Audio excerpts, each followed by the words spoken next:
રાજ્ય સરકારના clinical establishment act 2021 અંતર્ગત જિલ્લાની તમામ હોસ્પિટલો અને ક્લિનિક માટે રજીસ્ટ્રેશન ફરજિયાત બનાવવામાં આવ્યું છે। ભરૂચ જિલ્લાની તમામ નાની મોટી હોસ્પિટલો માટે ક્લિનિકલ એસ્ટાબ્લિશમેન્ટ એક્ટ 2024 હેઠળ રજીસ્ટ્રેશન ફરજિયાત કરાયું છે।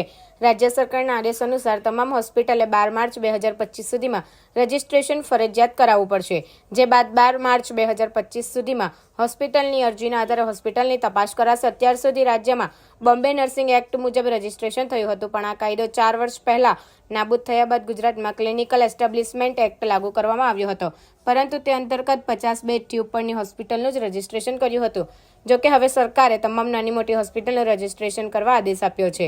આ અંગે ભરૂચ સિવિલ હોસ્પિટલના ઇન્ચાર્જ સિવિલ સર્જન ડોક્ટર અભિનવ શર્માએ જણાવ્યું હતું કે દર્દીઓને ગુણવત્તાયુક્ત આરોગ્યપ્રદ સેવાઓ મળી રહે તે માટે રાજ્ય સરકાર દ્વારા નવા નિયમો જાહેર કરવામાં આવ્યા છે, જેમાં તમામ હોસ્પિટલ અને ક્લિનિકના સંચાલકોએ રજીસ્ટ્રેશન કરાવવું ફરજિયાત છે અને આ માટે ઓનલાઈન પોર્ટલ પણ શરૂ કરવામાં આવ્યું છે। હું doctor Abhinav Sharma, incharge civil surgeon Bharuch civil hospital, મીડિયાના માધ્યમથી માહિતી આપવા માંગુ છું કે દર્દીઓને તબીબી સારવાર અને નિદાન આપતી બધી સંસ્થાઓમાં ગુણવત્તાસભર સુવિધાઓ મળે અને તેમના દ્વારા અપાતી સુવિધાઓ અને માનકોમાં સાતત્યતા જળવાય તે હેતુથી ગુજરાત સરકાર દ્વારા ગુજરાત ક્લિનિકલ એસ્ટેબ્લિશમેન્ટ એક્ટ 2021 બહાર પાડવામાં આવેલ છે। તદુપરાંત આ એક્ટ હેઠળ નિયમો પણ બહાર પાડવામાં આવેલા છે। તે નિયમો પ્રમાણે દર્દીઓને નિદાન અને સારવાર આપતી બધી સંસ્થાઓ જેમ કે clinics, hospital, multi speciality hospital, sanatorium, imaging centre, laboratory નાઓએ રજીસ્ટ્રેશન કરવાનું ફરજિયાત છે। રજીસ્ટ્રેશન ડિસ્ટ્રિક્ટ રજિસ્ટરિંગ ઓથોરિટી પાસે કરાવવાનું હોય છે।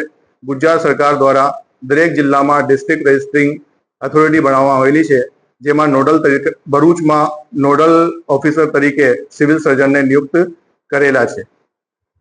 એટલે એમાં બધી પેથીઓના જેમ કે એલોપેથી, આયુર્વેદિક, હોમિયોપેથી, યુનાની ના સારવાર આપતા બધી સંસ્થાઓએ અમારે પાસે રજીસ્ટ્રેશન કરવાનો ફરજિયાત છે।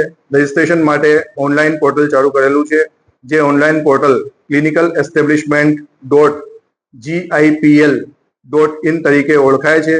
તે પોર્ટલ ઉપર રજીસ્ટ્રેશન સંબંધી બધી માહિતી છે। રજીસ્ટ્રેશન પ્રોસેસ 2 વે પ્રોસેસ છે અને એમાં 2 સ્ટેપ છે।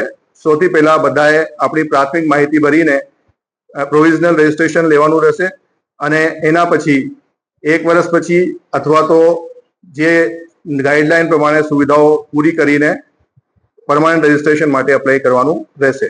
પોર્ટલ ઉપર રજીસ્ટ્રેશન માટે બધી વિગતો અવેલેબલ છે, તો પણ કોઈને મૂંઝવણ જણાય તો અમારા ઓફિસમાં કામકાજના આવર્સમાં આવીને સંપર્ક કરી શકાય છે।